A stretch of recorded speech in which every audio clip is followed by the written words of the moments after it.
Sugar Sanakar நாரதர் தும்புரு ஆகிய பக்தர்கள் கூட்டமும் சூலம் டமரு ஏந்தியவாறு கிரிஜாபதியும் உள்ளார். கலியுக பக்தர் நாமதேவர் நின்று கொண்டே பாடுகிறார்.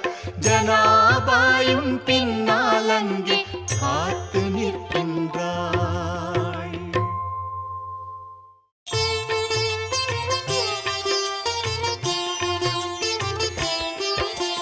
பள்ளி எழுந்தருள்வே ஸ்ரீ சாயிநாத குருவே, உம் பாத கமலங்களை தரிசித்தால் பாவங்கள் விலகிடுமே.